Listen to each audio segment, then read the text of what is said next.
Welcome in, everyone. Another special edition of AYS Sports. I'm your host, Blake Ruffino. Now we have one of the best and all-time greats, David Pollack. Good evening, good sir. How are you? I'm doing wonderful, Blake. How you doing, brother?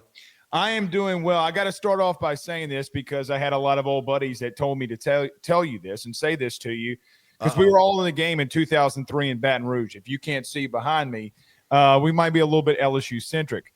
We were terrified of you in 2003. So they told me to let you know that we were pretty worried about that game and ask you right off the jump, what do you remember about that game? Skylar freaking Green. What do you think I remember, bro? You don't think I remember every flipping snap of that game? Like, I do. It was very ungood for Georgia. Our kicker missing a bunch of field goals. By the way, here's a great story for you, Blake. Like, I'll never forget, Coach Rick comes in after that game. He's like, listen, we still got everything in front of us. We can still win it all. Don't kill Billy.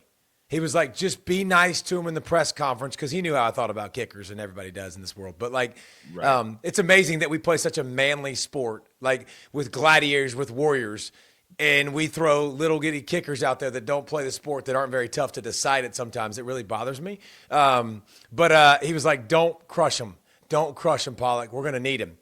First question in the press conference was about Billy, and I was like, I did good, Blake. I kind of sidestepped it, and then he goes, and then I asked it again. I was like, he's a kicker. That's all he does is kick. Like they're playing soccer on the side field while we're actually kicking the crap out of each other the whole practice, and I failed on the mission, but no, it was a great game. Whitworth was at tackle at that stage. The next year, let's talk about 04, when the next year happened, when you came to Athens. If you want to talk about that one, look, that would be great memory. Nick asked me about that when we were doing a broadcast several times. So, what in both of those games? Let's talk about 04, 03. I guess, David. In the emergence of both programs, I felt like when I was a kid, look, I'm 10 years old going to this game. I have no idea what's really going on. I fell in love with football that year with Nick and that team. I guess, is that when you see something like that and you kind of look back on it, that's kind of the emergence of what LSU and then Georgia would start becoming there, right? And you being a part of it. Well, and Nick, obviously, he laid the groundwork for the last coaches. Like Les Miles obviously set him up to be successful, won a natty. Like, that's amazing. And then Ed Orgeron, like, won a natty. So, like, you built that culture with Nick and the swag and people loving it and people loving the brand that is LSU. That's the reason why it got where it got. And with Georgia, with Coach Rick, it was the start of – like, dude, we didn't win an SEC championship, Blake, in 20 years. Like, right. It might even have been 30. So the fact that we got to accomplish that, my sophomore year it was a big deal. And now – everybody's pissed from Georgia last year because they didn't win a natty. They only won an SEC championship. Like, what's wrong with these humpies? They can't take care of business. So, like, it kind of shows you, like, sometimes that groundwork is laid by someone else to push you to the next level. And that's why you always appreciate the players that come before you that do that, because they're a huge part of your success. Absolutely. Speaking of that, kind of getting into today's world and asking you, I did pick Georgia to win the SEC personally. And just because I think a lot of people are down on him, maybe down on Gunner, not giving him benefit of the doubt, looking at Georgia from your perspective, kind of looking at the SEC as a whole, and we'll get into it. Am I crazy for thinking Georgia can climb that mountaintop again? I don't know. I don't know if you're crazy. I got three. I've had three teams that I was going back and forth and deciding between, and I literally kind of have my notes right here. Like, it's Texas, UGA, and Bama, and those three to me, I feel like, on the whole, have a really good chance to win it. Texas feels to me like the most complete team. And It's not because of Arch Manning. It's because of the others around him. Anthony Hill Jr. is one of the best linebackers in the country. Colin Simmons, one of the best edge players. We can go position by position. They got so many great players. And I don't mind, I don't mind some youth on offense replacing guys up front, because I know Sark is one of the best play callers in all of college football, and he'll figure it out and integrate it. And there's enough pieces at wide receiver and enough pieces, obviously, with a QB that can run too, which I think is big, at running back that you saw, a year ago. So I think Texas, to me, is the favorite. I think Georgia and Bama are right there at the next two tiers. And then I get to the people with a bunch of question marks, like LSU. Like, you can't tell me LSU is not in this mix offensively. Offensively, I'm ready to do that. But defensively, it's been the past couple years now. Where is it? Like, we've talked about DBU in the past and how I could go through and name so many great players in LSU football history, and I can do it now. Whit Weeks was a superstar last year. Like a couple years ago, Harold Perkins Jr. looked like the next Von Miller. So, but just putting a complete defense together. Dominic McKinley is going to be an absolute stud. Like he's got all the makings of being great. Can they be a great defense? And the list goes on for me. There's so many players and so many teams in this conference that are. I got 12, Blake. I got 12 teams I think that could play in the SEC championship game. Like that's absolutely stupid. I mean, right. And that's today's college football. Again, nobody's going to Georgia and Alabama anymore and LSU to sit on the bench. And for a couple years, they're going to get paid. They're going to go to different schools, get paid right off the rip, and go try to play. And obviously, you can replace and that's the big thing with some of these teams like LSU to me. All these transfers, like a lot of newness. Game one out the gates. It's been 5 now. Isn't it 5 like straight losing seasons or losing season openers for them? Like, what a big game week 1 for LSU to kick it off to show the world, like, hey. This is our year. We're back. We're here. And then to put their stamp on it and be like, dude, we're one of these teams that can win a natty. You know, you mentioned that, and getting to like today we were at practice, and thank God Brian Kelly gives us access for the full thing. Weight room, it's 1-0 everywhere. He wasn't BSing. Like, I mean, they're blaring music. It's like it's 1-0 everywhere. And I do wonder if they can get there. You talk about Texas, and I want to bring that up. Are they the best front seven in the country? I mean, defensively, heck yeah. I mean, this is I think this is defensively one of the best teams in the country. But you talk about front seven, and like you just start going edges, they might be the best in the league. Now, DT, there's a lot of uncertainty at Texas with defensive tackle. They got some transfers coming in, but I kind of understand that they're going to have big bodies. They got some freshmen that you hadn't heard about yet that are about to come in that are going to be ballers too. So yeah, I mean, you got so much speed, you got experience, and you got here's the thing, man, Blake, and you know this, like I don't need a defense full of 11 great players. I need a defense full of 8 guys that are where they're supposed to be every single play, that are disciplined, that are sound.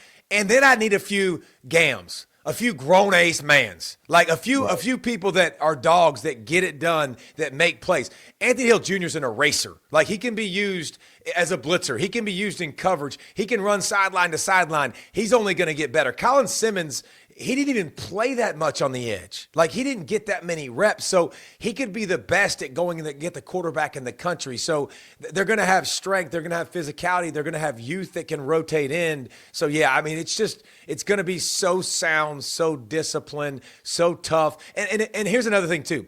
No turnover. Like same defensive coordinator, same offensive coordinator. Like there's some faces to replace, but I think Texas has now gotten to that point where we go, okay, it's not a rebuild anymore. Like they're going to reload. They're going to fill those guys. Nobody has benefited more from NIL than the state of Texas. Like no Texas, doubt. Texas Tech, Texas A&M. Like they open the door of their car, whatever car they're driving that day in Texas with that oil money, and a few million flies out, dog. Like they can find it in a couch cushion, right? Like it's there. You know, they got so much of it. So I think Texas has definitely built a roster that's worth praising. The question that I have, I luckily got to see Arch Manning play like 12 games in high school. He lives, I mean, it's right down the street. Okay. So with him coming out, I always asked myself, I didn't think he was strong enough, coming into the SEC. Make your own bones about it. He stayed. And then now it's his time. I think there's so much pressure because of the name. And then now we just need to talk about the football part of it. They got Ohio State in week 1. Now they're replacing 2 coordinators, and that's going to be a hell of a game. I guess with some of the replacements offensively is the real question. And even though it's Sark, I can't believe I'm asking David Pollack this, but it's just a question about what you're going to see from them offensively going into week 1 and into the season. I think it's realistic. I think it's okay to ask that. And they've already lost, somebody that was battling at the right tackle spot right. to injury. And that's a tough spot to be in. You're going to the national champs, but Ohio State's reloading on that side of the football. A bunch of dudes still got one of the best defensive players, the best defensive player in the country, in Caleb Downs. I think we're going to learn a lot about Texas. But Quinn Ewers, he wasn't elite. Blake, you didn't look at him and go, that's an elite QB. Now, his weapons around him are really good. Texas has weapons. Like, you're going to learn about Wingo this year. You're going to learn about Andres, who transfers from tight end from Cal, who's a big body that's going to catch the football. Like Demo at wide receiver. You're going to learn those guys. Wisner's going to run the football. Baxter's now back healthy. Like, I'm not the least bit concerned, because another thing that's great about Arch versus a lot of these other guys, while I'm still adapting Arch in big games and learning and growing, the great thing about him is I can use his feet. Like, I can still use a trait that moves the ball down the field, that gets extra possessions and first downs. The deep ball for Arch is really good. Like, I know it's 2 starts, and I know the competition wasn't elite. Deep ball is elite. I think he can be really great at that. And then when you get Sark doing his thing, I'm not concerned about Texas's offense anywhere except for the offensive line. Like, the offensive line, there's just so many new guys, 4 guys that are new, so many draft picks that are lost. And, are they going to be physical up front? But even if they're not elite dominating guys up front, they're still going to be so good and so well coached that they'll manufacture offense. They might not get to that elite level early in the season, but by the end of the season, this is a bunch of highly recruited guys that are going to be very good down the stretch. I agree. And look at, talking about going to those games, I'm just going to throw this out there. Archie would smile when he would run. I'm just going to throw that out there. He was really excited. Like that? Well, I think he liked that he had a grandson that was more athletic than maybe his sons were at Newman. That's all I'm saying. Well, I mean, that is clearly apparent, by the way. Like, that is – there's a lot of things that are debatable in the Manning household. That ain't one of them. No. Look, I mean, we went to I'll tell you this. We went to a basketball game, and I saw the kid dunk. And I'm like, I'm not saying Eli can't dunk. I don't think Eli can I am. Dunk. I'm saying Eli can't dunk right now. Yeah, no, without a question. You brought up Alabama in the second tier of things. And the question that I've had going back to quarterback, look, I'm not saying Ty Simpson's going to be bad. My question just becomes, who is Ty Simpson? And they do return a lot. Fair. They do return a lot defensively, and I'll be real with you, I do think that they're going to be pretty gnarly defensively. Everybody has Bama coming up, and I feel like there's a lot of momentum. When you look at Alabama coming into the season, you see what exactly? Well, I see a lot of experience, which is good. I see both lines of scrimmage being very good, which is obviously solid. I see a guy. Listen, everybody talks about Jeremiah Smith, and they put him up here, rightfully freaking so. Let me tell you something. The next tier right below is Ryan Williams. I agree. And it ain't that big of a difference. And if he gets some good quarterback play with some rhythm, with some timing, you're going to be like, that Freaky Friday is one of the best players who's 18 that I've ever seen. We never heard the 17 last year. So I think the weapons with him, with Bernard, I think that the passing game will be better. And the one thing you need to know about Ty Simpson, there's a couple things you need to know. One, this dude sat for 3 years. Right. Like, Mac Jones sat for 3 years, came on the scene, and destroyed college football because he was ready to rock and roll. Carson Beck sat and destroyed college football. There is absolutely something to sitting, watching, learning, growing. Like, that is a positive thing. So the weapons out wide. Obviously, they got the offensive line. Proctor's one of the best players in the country. Like, this should be a unit that can run the football, that could be better in the passing game, more efficient, which leads them to taking a big step forward. Listen, I don't have a lot of faith in any of these teams. Like, if you want to give me Georgia, I can give you a million reasons not to like Georgia. If you want to give me Bama, I can poke holes in Bama. I can poke holes in everybody. I can go down the list of Tennessee, A&M, Ole Miss, LSU, Auburn, Oklahoma, Florida, South Carolina, like all these, Missouri. They're all in the mix, and I can poke holes in all of them. We're not in the day of football where we have teams that are loaded anymore. You know why? Because they're transferring elsewhere when they sit. Right. They're going somewhere else. So the talent is so spread out, and you're debating now like a newcomer or a young person that you might not know much about to separate them. Ryan Williams, to me, is a trump card, is a cheat code when you get to play offense. He's a guy that can just manufacture so much and dictate so much to a defense. Ty Simpson, last thing about him, dude's an athlete too. Like, go back and watch some of him when he has had some opportunities. Linebackers he's making them miss. So throw in the element with a better passing game, throw in the element he can still run a little bit, Alabama, more depth this year, another year of good recruiting, not as many guys that took off and bolted. They should be better. Their schedule's pretty dang solid. It's going to be an interesting year for Caleb DeBoer. You know, you bring that up and you talk about him being athletic. I keep hearing the Ryan Grubb effect. And look, we have a national college football show as well. And I'm telling my co-host, I'm like, everybody keeps talking about the passing game. They ran the ball 28 times from the running back position with one dude against Texas in a playoff.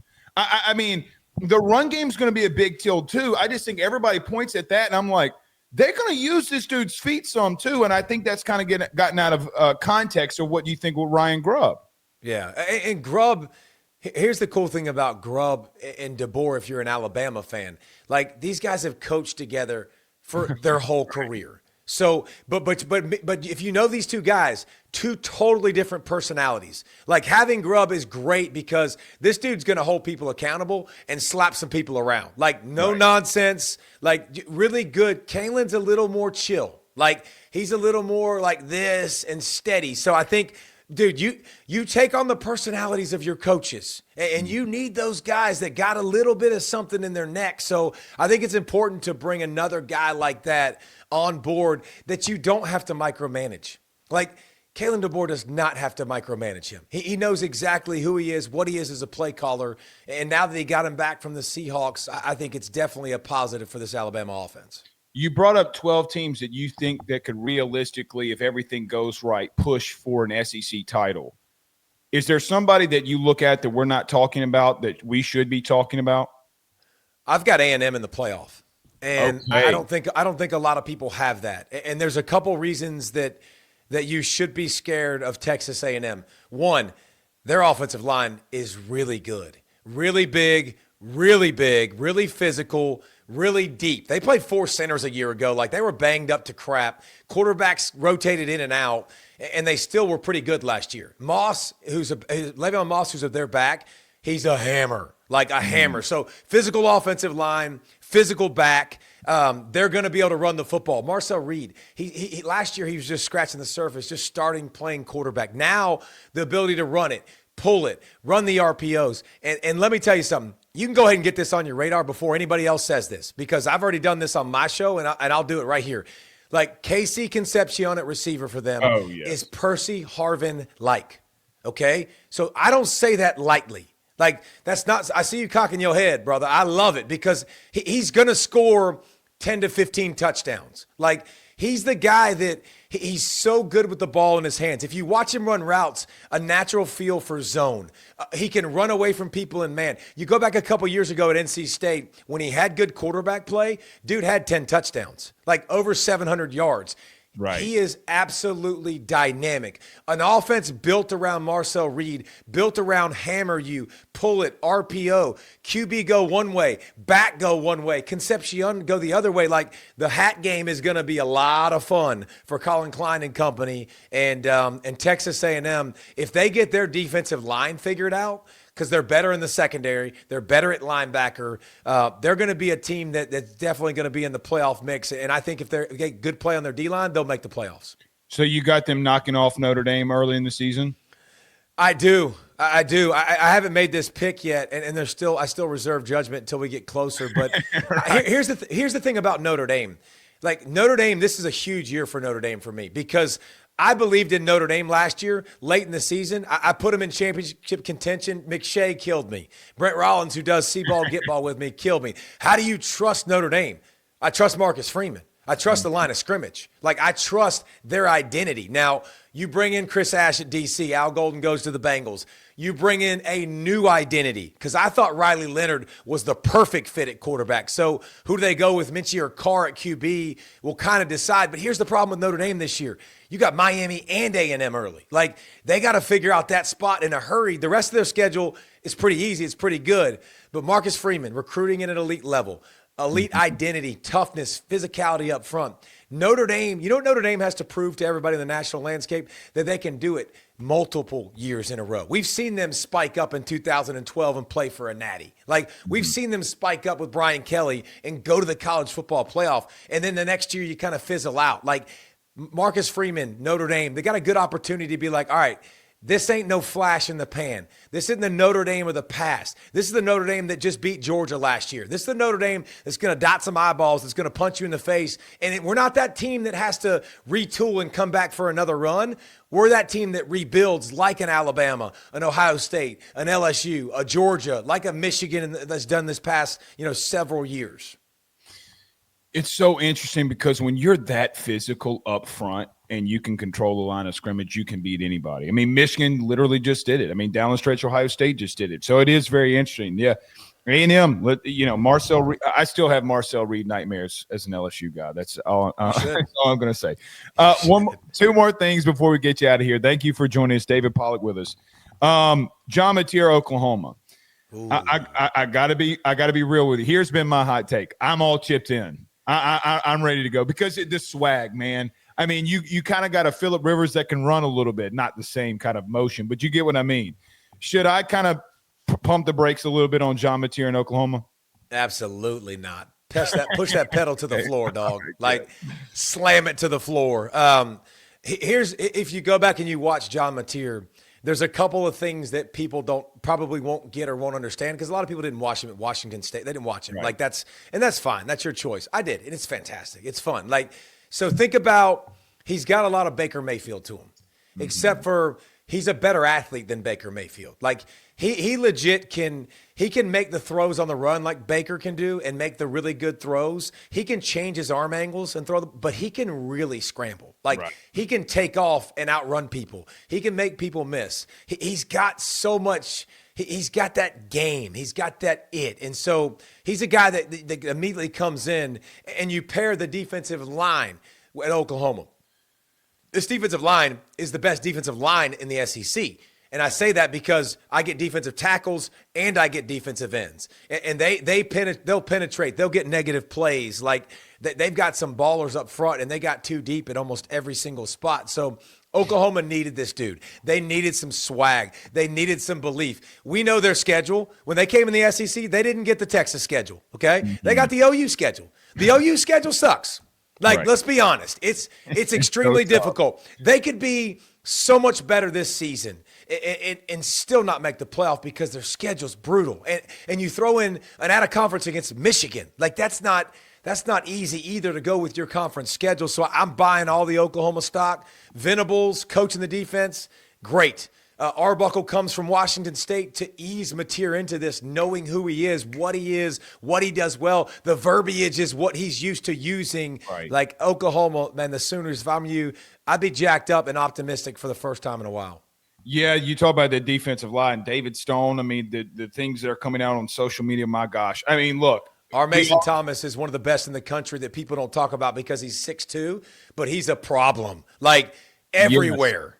Yes. David, I'll tell you this. We asked Will Campbell this. He gave up one sack last year. It's to our Mason Thomas. And we asked him post-game, hey, it's the first – I mean, it's an anomaly. He goes, bro, that's the best edge I saw all year. Again, this is a guy you're talking about that went up against Jared Verse in some run situations, Fisk, Patrick Payton, you name him. He comes up our Mason Thomas, and you're like, who? And you just start asking the question. I'm like, all right, if he's going to say it, then you got to respect where he's going 65 snaps against him, bro. You got to respect it. And he's a different look than a lot of people, but the first step is super quick, and the motor is fantastic. But don't get it twisted. He's also got the spin move, and he's got some things in his repertoire that are fun to watch, and he's one of my favorite players because I can really identify with him. I was the short edge that came off the edge and he's too short to do this. Forget you, bro.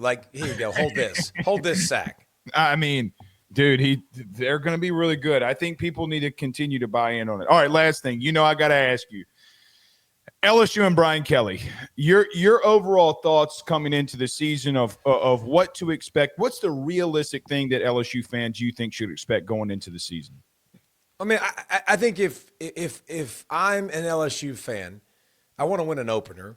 But the problem is this year the opener is against an elite team. That's hard to – listen, UCLA and Chip Kelly, Mississippi State with Mike Leach, Mike Norvell and FSU. FSU was really good teams. That was a really good team, especially one year. But, I want to be really competitive and win. I'd like to finish that opener. I think with them, I want to see the defense take a next step. I want to see the defense not be a liability because the defense has a lot of talent. And I know this is second year, like for your DC, but like I want to see them play consistently on that side of the football. I want to see them have more physicality. Like even last year, man, you mentioned Will Campbell.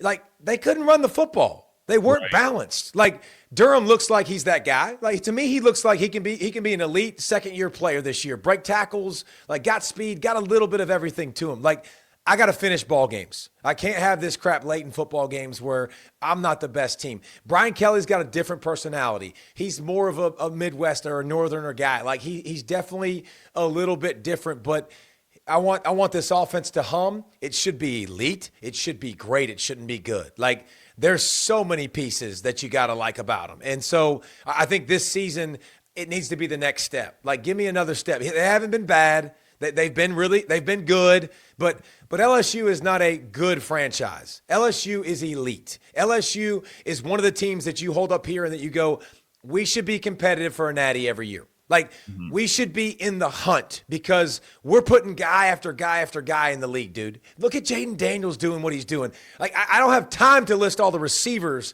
that have been doing it. Malik Neighbors and Brian Thomas. Like it's stupid. Like, right. So like, it's time for them to be, LSU and to be a national championship contender. I think LSU fans, that's how they look at the season, and that's how this team is. You brought in a bunch of new guys and transfers, so be it. Like coach them up, get them ready, and go compete for a college football playoff spot in a natty. Just being out there, I'm gonna inside track. Watch number 13, AJ Halsey. I'm gonna throw that out there. I think, look, they've been horrible at safety. They've been god awful, and I don't mean to disrespect anybody when I say that. This kid will knock somebody's block off. And for the first time, look, in 4 years that he's been here, I've never felt like that I've been in a situation in a practice where I thought that somebody will come down and knock your block off. It's kind of, David, to me, been a situation where I don't care if he ever makes another play other than if he just hits somebody one time a game and gets people going. Because can't get kicked out nowadays, though. Like, good Lord, you get thrown out of games for hitting people too hard. Hey, well, you keep giving me more games in playoff expansion and telling me we're going to kick guys out for targeting, but that's neither here nor there. But I just get to a situation where one of my best friends in the whole world was the number 18 at LSU, played safety in that 11 team. And I asked him, I'm like, Brandon, what would do? He said Tyrann Mathieu would come in there and tell us we're hitting like women. And he didn't say women. Okay. No. So it just gets to a situation where write down number 13. That's all. I mean, I got it written down. If he does a third of what he's done this fall. What about Harold Perkins Jr.? Look, you get to a situation with me, this is just me, that we've seen him a lot and do a lot of special things. Yeah. Here's the practice report from this week for him because we're doing a segment on this later. He had an interception on Nussmeier from the star position. He had a sack. He had 2 batted balls away. He had a pressure that almost led to a sack. I mean, they're sending him a lot, and then he almost had another pick. Pro Football Focus in that star role, I mean, they blitz more than anybody from that slot position. You got Patrick Payton and Harold Perkins on the same edge. The question becomes for me is if you're sending them, it's the best thing. And you know this better than most. And should ask you this. If you're blitzing from the slot, running backs and tight ends more than likely have to pick him up in some situations, unless you slide or do something unique with a tackle. But they're not. At least LSU's not in practice. And he's getting home. And then him and Garrett are jawing back and forth. I don't know if this is finally his best role, what they found. But I got a lot of plays. David, that's the part with me is that, I mean, people say, well, it's just fall practice. Well, the last time I saw a fall practice like this, he ran down Jaden Daniels. And that's the part where I'm like, okay, well, this Freaky Friday. Freaky. And it was on a Friday. It was drizzling. We were outside, and BK said, let's go do it. And I'm like, all right, media's out there. Let's go do it. I don't know. I don't want to be the guy to be like, hey, Harold Perkins is going off in camp. And everybody, oh, it's camp. But I am starting to get a little bit more bullish being out there personally. Okay. I know Weeks is going to be a stud, but what about Moore or Delane? Like some of the transfer. What about offensive line transfers? Like got a lot of new guys. this is what has been happening. I don't know if the interior offensive line has made that step yet to what I've seen. This kid, Bernard Gooden from South Florida, 265 pounds, interior defensive tackle. He had four tackles for a loss in their scrimmage, team period scrimmage. Look, I'm getting a little bit more bullish defensively than I ever have, but look, I mean, it is what it is. I mean, what do you? You're trying not to get too excited, Blake. That's what you're trying to like. You're tempering yourself. I feel it, and I get it if you're an LSU fan, but like, I mean, there's a lot to be excited about. Like, just it's awesome. It's such a fun program to follow, and the schedule ain't easy. The Clemson ain't going to be easy, and South Carolina and Ole Miss and Florida, and the list goes on. You got Bama, you got A&M. Like, it ain't fun. You got Oklahoma to end it. Like, but we know what LSU's capable of. You might have the toughest schedule till you get to Halloween in the country. I mean, the quarterbacks that you face: Sellers, Lagway, Klubnik, Reed. Not fun at all. So look, we'll see. We'll see. All right. David Pollack, I know they know where to catch all your stuff, but just in case, where can they catch everything that you're doing, man? Well, this is the new part of it, man, that I've figured out this world of podcasting and all. And I love it because my wife right now, like, you know, she's battling obviously brain cancer, and a lot of people have heard about that, and we've talked about that. Like, TV ain't going to be a thing, but this is freaking fun, Blake. Like, I really enjoy, like, I love coming on with you and talking LSU, and I love talking the different parts of the country, man, because we follow it all. So, like, see ball, get ball. I got my buddy Brent Rollins, who's my neighbor, who works at Pro Football Focus, like Mr. Statistics, and it's so awesome. Like, just Mr. Tape, one of the most intelligent guys I've met when it comes to football. We talk football, man. That's what we do on the pod. That's what we do on our YouTube. And Blake, see ball, get ball for a reason. Not very bright. When the defensive player and the ball moves, you go like this: see ball, get ball, go get it. Like, that's the name of it. One of my buddies goes, "Don't overcomplicate this, man. Like, you're a big dumb animal. You're a meathead. Just do see ball, get ball." And I was like, sold, brother. Absolutely sold. And that's exactly how the name came to fruition. And if you want just college football, man, we're going to watch it. We're going to tell you about it. We're going to have a bunch of great guys on to talk about it as well. But appreciate your time, my man. Very much so. Thank you for being here. We're praying for you and your wife, and more blessings to come, my man. Appreciate it, Blake.